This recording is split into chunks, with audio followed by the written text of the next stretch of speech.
presentation of the Warnock Inquiry into Special Educational Needs. So I thought what I would do is just sort of revisit some of that and do a little history lesson really on where we have come since 1978 in those 41 years, just to give us a kind of wide context for thinking about inclusion and where we have come from. So we did a few activities last year at the IOE to mark this. We had a public debate in May, chaired by Becky Francis, our director, and we had Vijay Patel from Swiss Cottage Special School, and Klaus Wedell, who is sat there to directly on Becky's right as you're looking at it, and Klaus was the first professor of special education at the IOE, 1978. And the lady on the end is Sally Phillips, who is an actress whose son has special needs. And then the other lady on the far left is Tara Flood, and she is was, I think, the chair of ALFI, which is an inclusion charity. And I'm sorry, I've just forgotten what ALFI stands for. But it's an inclusion charity. And we had a really interesting debate around thinking about special needs inclusion afresh. One of the other things that we did, I was lucky enough to spend an hour or so with Mary Warnock, and we, because she was unable to come to the debate, so we went to her and I talked to her about her work, and that was part of a TES special issue. And then I got tricked into writing a book as well, or editing a book, I should say. So I'm going to sort of, the title for this talk is kind of lifted from the book, and as I said, just sort of wanted to revisit a bit of the history of this, because it's got a bit lost, I think. And essentially this is the story of the genesis of the Warnock Inquiry, and everything that's kind of come, because this echoes down the decades. We are still living with the effects of this piece of work. You can kind of talk about it in the story. Talk about the story of three baronesses. So this started back in 1970. With an act of parliament that, as part of this act, children had to be educated. All children, even those with a disability, they all had to be educated in some way. And this prompted a lady called Baroness Fisher, who was a Labour backbencher at the time. It's the lady on the left-hand side. To ask the then Education Secretary, Mrs. Margaret Thatcher, that whether or not we should have an inquiry into the needs of children with special education. And she asked this to Mrs. Thatcher in 1971, and she didn't think that was a good idea. So she asked her again 2 years later, and by which time she thought, yes, that sounds like a sensible thing to do. So the Warnock Inquiry was set up. It took 4 years to complete. We had a change of government over that time. So the inquiry was actually conducted under a Labour government. And then the findings, when they actually came to anything in the 1981 Education Act, were under the stewardship of, guess who? Mrs. Thatcher. She'd come back to rule the country. Hello, do come in. Wave at the cameras, you go past. And we had this, the recommendations of the inquiry were captured in the 81 Education Act. So, Baroness Mary Warnock, so she died this year, May time, I think it was not March time. Remarkable career. Former head teacher of a private girls' school, known really as a philosopher, again at Oxford, and she led several high-profile inquiries and that for the government. Probably the most famous work outside of the special needs stuff was on human fertilisation. And I asked her when I interviewed her about how she kind of got into doing this, and why she was chosen to do the review in the 1970s. And she used this really nice phrase about having a helpful ignorance. She said, I didn't know anything about special needs really. But that was, I considered that to be an advantage, to come into a sensitive topic with an open mind. What I think is the the really interesting and one of the lasting legacies of this piece of work is the way it, the first time we have really thought, or somebody has really thought about inclusion through the life course. This was not just about being more inclusive in education settings.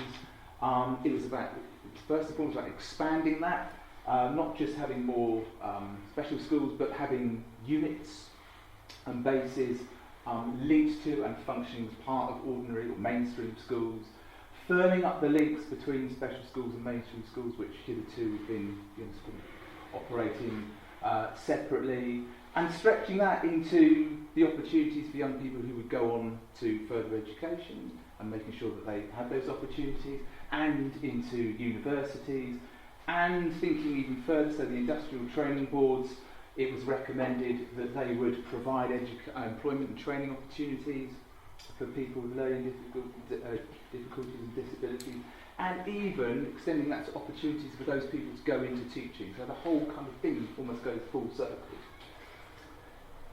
It really catalysed the thinking around special needs, and as I say, it's got an echo down the age and still present in how we are thinking about special needs and inclusion today. The term integration is used in the report, but if you kind of get into the report, they're really talking about inclusion, although conceptually they are thought to be slightly different things. But it was more inclusion that was being described. And fundamental to this idea was that it's not the kids who should adjust to the school, it is the school that should adjust to the children. And it offered up as well a challenge to the medical, the deficit model of disability, which we had been living with since the year dot. If you go as far back as just before the 1944 Education Act, these rather nasty words, pejorative terms, were used every day to describe children who had disabilities and difficulties. I'm too embarrassed to read them out, but they were very, very commonplace. And just before, in that kind of period after the 40s and before war, that language, kind of died down a little bit. We didn't have, retarded and these kind of words. But we had terms like maladjusted and educationally subnormal. And Mary Warnock was very keen to challenge these as labels. These labels and these terms, she thought they are unhelpful for identifying individual needs, and they also stigmatising. These labels stick, and they can be a burden on children throughout their whole life. It's the way society begins to treat them if they are thought of in these terms. So one of the things that the Warnock inquiry and the subsequent report did was to abolish the term handicap and replace it, and terms like educationally subnormal, and replace it with the term special educational needs, which first came up in the early 70s. Professor Ron Gulliford wrote a book called Special Educational Needs, and he was part of the Warnock inquiry. So this was a more helpful way of thinking about the needs of these children. There were lots of things that came out of the report that went into the 81 Education Act, so we're getting on for sort of 40 years on, that we still have in our system now. So the statutory assessment that leads to an EHCP, that started with the Warnock report. Having annual reviews, having parents' right to appeal decisions that are made by the local authority. In the report also created for the first time the Senko role, or we didn't call it a Senko, but essentially it was a leadership role, it was a responsibility for special needs. And also ancillary staff. So the first teaching assistants are there in the Warnock report, and they are encouraged. There's encouragement to expand this role as well. And things which were in the Warnock report, which are now in the Code of Practice, current Code of Practice, expanding provision of services for children, also for young people up to the age of 25. So that's something we do now. And early on, well, we call it now the local offer, but Mary Warnock was way ahead of us. She thought about something very, very similar, where local education authorities would maintain up-to-date lists of provision for families. You might well be aware, if you're kind of aware of this topic, that Baroness Warnock became a bit estranged from her work in the early 2000s. So she is partly informed by work from Ofsted and the Audit Commission in the early 2000s, who were looking and picking up the variability in provision and impact. The concerns that provision was really heavily contingent on available resources and becoming dependent on having high numbers of teaching assistants to make inclusion work. And she started to, her sort of criticism of this was really quite, she didn't pull any punches. She talked about it being disastrous. The statementing system has been disastrous. She talked about it being too bureaucratic and litigious, and she had some fair points to make about that. She became to think of SEN as being an unhelpful term, as she's a philosopher, always kind of thinking and reconsidering her views on these matters. And that might be playing into the otherisation of pupils. So labels they can be helpful, but they can also be problematic. She thought that inclusion had gone too far, and her criticism of the work and inclusion sort of hit the headlines a little bit and was characterised as a U-turn. She's gone completely back on this idea. And it was a bit more nuanced than that. But she did think of the statementing system perhaps being scaled back, and it was originally conceived really for the roughly 2% of children who have the highest level of special needs. And maybe statements should have been used in the way that she and the committee envisaged, that they should be like passports to go into specialist provision. I thought I'd just spend a little bit of time trying to sort of connect this to a small but really, really important bit of the inquiry report, which I think links into some more sort of contemporary developments around evidence-based practice, which we are all a lot more kind of vigilant and aware of these days. Chapter 18, this is how forensic my involvement with this work has gone. I'm a wow at dinner parties. Let's talk about Chapter 18 of the Warnock Inquiry, shall we? Yeah. It's 7 pages long. It's just under 3,500 words. But it's really, really important, and I think quite visionary stuff in this part of the report.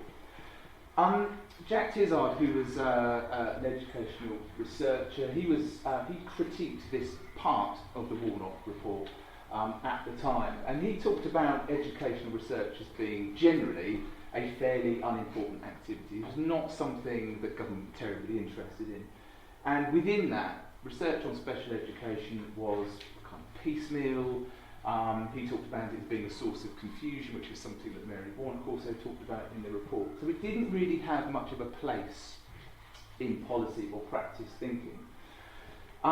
There are 3 bits to this chapter. There is the promotion and coordination of research in special education and translating that research into practice. So the practical implications of the research. What does this mean in schools and classrooms? Warnock talked about democratising the research enterprise, to make teachers more involved in that process and to make it more of a conversation between teachers and researchers. So teachers were encouraged to be more involved in research and engaged with the outcomes of research, and in working with researchers and others and people even outside of education, in health and social care and so on translating that research into practical tools and strategies. So what does it look like in the classroom and having teachers involved in that? In the report, she talks about the parts that teachers can play in that. In the research and development process is often undervalued, and she would really bring that to the fore and create some ways in which the system could bring that to life. In the interview that I did with her, she talked about this, and she referred to it as being one of the most difficult things in the world to bring professionals together. And anyone who kind of knows anything about the statutory assessment system would probably say that remains true, trying to bring together health and social care and education and all the rest of it. She talked about this occasion when they were writing the report, they were putting the report together, and they got some teachers together with some, I think it was doctors or some medics, and they had a weekend away, a country retreat, and they tried to get them together to talk about some of the issues. And as soon as they arrived on the Friday night, the teachers went off into that bar, and the medics went off into that bar, and they only ever talked in a couple of meetings. So even when you bring them together in the same space, they still sort of go off into their own units. So that remains a challenge. What Warnock tried to do is to put together not just an agenda, but the architecture to make it happen. And there were two things that came out that didn't actually come to fruition, but I think decades later we are kind of getting there. We are getting towards the kinds of things that she had in mind. The first thing was having research centres, local research centres attached to the local authority, where teachers mainly could go, but they would also meet with the medical profession and researchers and so on, to collaborate on multidisciplinary research and development projects. So we didn't quite get those, but several decades later we have a research schools network. So we have something that we haven't really had before, where we have hubs of schools, where we have teachers coming together, talking about research and thinking about what does that look like in the classroom, and kind of making it practical. All of the 32 research schools at the moment, though, are all mainstream. Why no special? I don't know, but I really think that's probably, we could probably find at least one or two special schools that could be excellent research hubs. The other thing, another piece of architecture that Warnock envisaged was this special education staff college. So this wasn't a huge difference between some of the aims of the research centres and the college, but the idea was to, I guess, to sort of mobilise on a bigger scale some of the outputs of these research centres. So you would have multidisciplinary conferences and events, and probably the medics in one bar and the social workers in another, and the teachers in another. But the idea was to build those things so people will come together, to collect and disseminate research and development. So maybe we're kind of getting somewhere near it with the chartered college. That would be probably the most equivalent thing in the system that I can think of that kind of meets some of these aims.